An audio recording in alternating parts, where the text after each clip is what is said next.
America चीन टक्कर पर वर्ल्ड ब्रेकिंग न्यूज है ये। चीन के खिलाफ सबसे बड़ा सुराग अमेरिका के हाथ लगा है।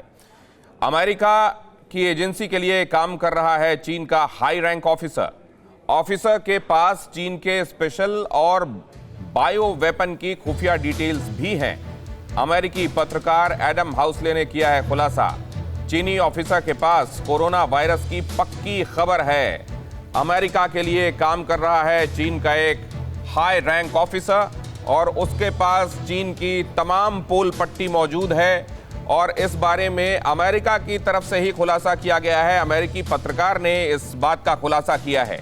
क्या ये किसी तरह का साइकोलॉजिकल ऑपरेशन है, साइकोलॉजिकली प्रेशर में लेने के लिए किया गया खुलासा है, या इस बात के तथ्य हैं? और अगर इस बात के तथ्य हैं तो अमेरिका ये खुलासा करके अपने ही पैर में कुल्हाड़ी क्यों मारेगा? एक अंडरकवर एजेंट अगर काम कर रहा है उसके लिए तो उसका नाम बताकर या इस तरह का कोई इंडिकेशन करके अमेरिका अपने लिए ही नुकसान क्यों करेगा? ये थोड़ा विरोधात्मक लग रहा है। लेकिन फिर भी ये जो इस समय की ब्रेकिंग है वो आप एक बार फिर से देख लीजिए। कहा यह जा रहा है और एडम हाउसले ने खुलासा किया है, ये अमेरिकी पत्रकार हैं, उन्होंने ये कहा है कि चीन का एक हाई रैंक ऑफिसर हमारे लिए काम कर रहा है, मतलब अमेरिका के लिए काम कर रहा है।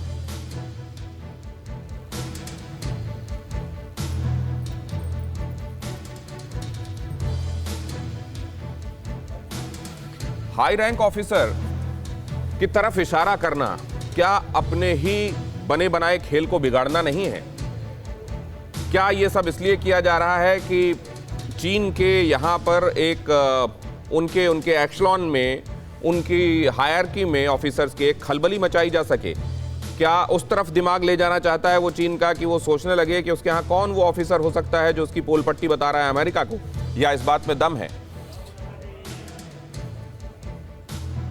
मनीष झा हमारे संवाददाता इस बारे में और ज्यादा जानकारी दे रहे हैं। मनीष झा, ये थोड़ा समझ में नहीं आता कि क्यों अमेरिका ही खुलासा करेगा कि उसके लिए कोई हाई रैंक ऑफिसर काम कर रहा है, चीन का हाई ऑफिसर, कोई हाई रैंक ऑफिसर। इससे तो काम बिगड़ेगा अमेरिका का।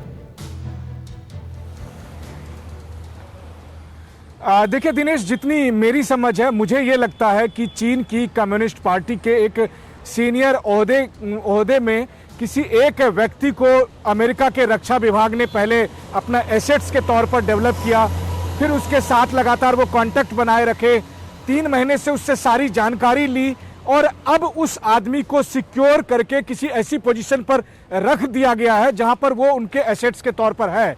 तो ऐसी स्थिति में अमेरिकी रक्षा विभाग को भी ये लगता होगा कि अब इसको केवल सेफ रखना है, इसका डिप्लोमेटिक इस्तेमाल करना है और इसी वजह से अमेरिकी सरकार की तरफ से ये जानकारी अब सार्वजनिक की जा रही है ताकि चीन को पता चल सके कि चीन ने जो पिछले कुछ सालों में क्या क्या प्लानिंग की है, किस तरह का उनका डिफेंस प्रोग्राम है, किस तरह का उनका बायो वेपन प्रोग्राम है, उसके बारे में अमेरिका को एक एक जानकारी है।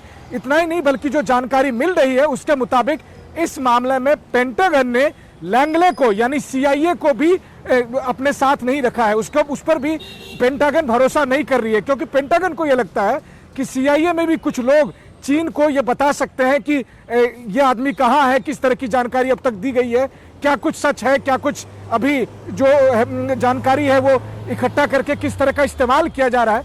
अमूमन जो हर एक देश की जो खुफिया एजेंसियां होती है वो इस तरह के ऑपरेशंस को करती है और जब ऑपरेशंस में लगता है कि अब एसेट्स का जितना मैक्सिमम यूज ऑन ग्राउंड हो सकता था वो ऑन ग्राउंड करने के बाद आप उसको एक सेफ प्लेस पर, एक हाई प्लेस पर लेकर चले जाते हैं। तो मुझे लगता है कि उसको हटा कर रख दिया गया है। पास इन दिनों जो फाइंडिंग्स आई हैं खासतौर से बायो वेपन के संदर्भ में, उसको सब्सटेंशिएट करने के लिए कि हम हवा में दावा नहीं कर रहे हैं, हमारा कोई किसी ऑफिसर के साथ संपर्क था लगातार और उसने हमको ये जानकारी मुहैया कराई है और जाहिर है अब उस ऑफिसर की सेफ्टी और सिक्योरिटी को लेकर अमेरिका आश्वस्त होगा। अब जरूरी बातें जो उसको दुनिया भर को बतानी है अमेरिका को चीन के संदर्भ में, उसको सब्सटेंशिएट करने के लिए, उसका क्रेडेंस बढ़ाने के लिए ये बात की गई है। अड़ी सोमवार से शुक्रवार शाम 6 बजे सिर्फ TV9 भारतवर्ष पर।